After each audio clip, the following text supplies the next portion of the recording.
做这个高汤呢，我们需要用到的这个原材料有哪些呢？首先呢，我们要用到的是这个猪骨头，一般呢我们都是用的这个猪棒骨或者是这个猪杂骨都可以。没有猪棒骨的情况下呢，我们可以就是选用这个其他的这个杂骨都可以，比如说这个扇骨这个猪腿骨都可以的。还有呢，我们还要用到呢有这个猪皮。再有一个呢，我们还要用到呢有这个鸭肉。我们长姐的话，现在的长姐就直接用这个鸭腿肉就可以了。如果就是做多的情况下量多的情况下，那我们就直接买这个整只鸭想要这个控制成本的情况下，那我们就买那个冻鸭，一般的那个冻鸭是在20几块钱一只这个鸭这个冻货的鸭就可以了。再有一个呢，我们用到呢有这个鸡肉正常来说的话，我们都是买那个鸡骨架来进行熬汤的。没有鸡骨架的情况下呢，我们可以用半边鸡，或者是直接用这种的鸡腿这个鸡大腿就可以了这个都没有关系。再有一个呢，我们还用到呢有这个生姜生姜等下呢，我们就是用的时候呢，要把它拍梗，拍梗之后呢就是放到这个锅里面去跟这个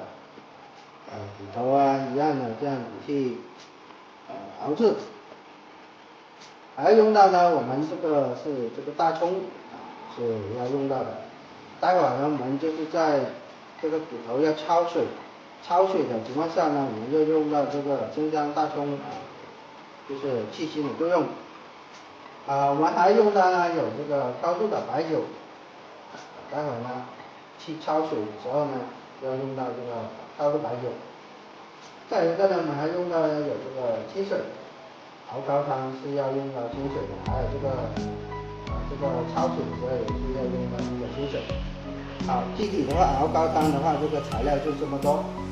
接下来我们下一步呢，就是进行这个焯水处理。做下一步操作。首先呢，我们锅里呢倒入这个适量的这个清水，接着呢，把我们刚刚准备好的这个骨头全部倒进去。这个鸭腿，鸭肉，一个鸡腿，大葱，还有这个生姜片，生姜，全部放进去。然后呢，我们开大火，再倒入我们的高度白酒呢，倒入这个10克的这个高度白酒。我们现在呢进行这个焯水处理。我们在焯水的过程中呢，它会有一些这个浮沫飘出来我们要把它取出来，就是把它摇出来。因为呢这些浮沫呢就是这个骨头的这些淤血杂质我们焯水的时候呢，那个时间呢，看这个材料的这个大小来定。一般的话，焯水过程呢，就是这个水开之后呢，一般呢我们焯10到15分钟就可以了。如果是那个骨头比较大那个鸭肉鸡肉比较大的情况下，那我们可以稍微的时间焯长一点都没有问题。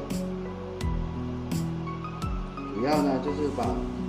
它那个淤血之类的把它焯出来就可以了。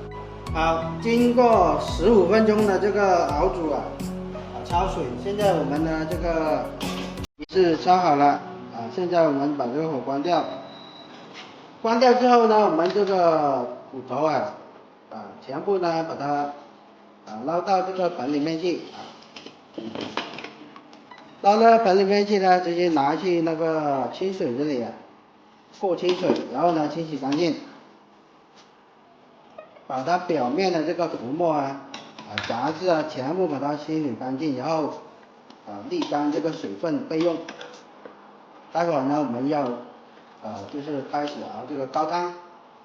好，这个时候呢，我们开始熬高汤处理。首先呢，我们桶里呢，这个汤桶里面呢，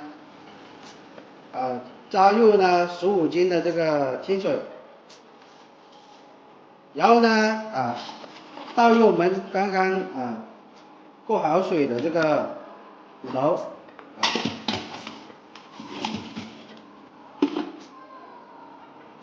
咱们呢全部把它倒进去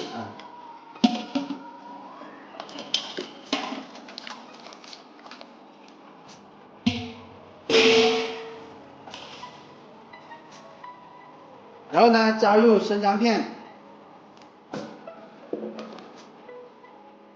大葱。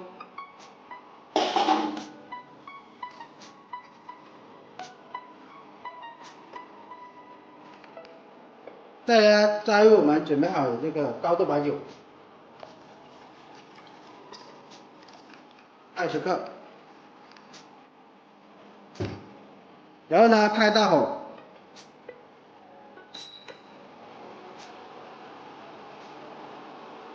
火，把这个水烧开之后呢，待会儿呢就是转这个小火呢熬煮个3到5个小时，我们就可以得出这个万能高汤了。好，现在我们等它呢熬煮个3到5个小时，再来处理。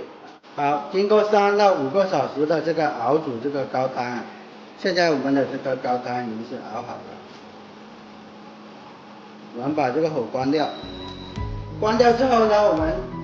把这个里面的那个骨头这个残渣要把它捞起来，这个的话骨头之类的可以2次使用，可以放回这个捞出来之后放回这个冰箱里面去冷藏，可以用第2次就是那个水差不多，这个高汤差不多用完的时候呢，我们可以放这个剩下的这个骨头放回锅里面去加水，再继续熬第2次这个都可以循环利用的。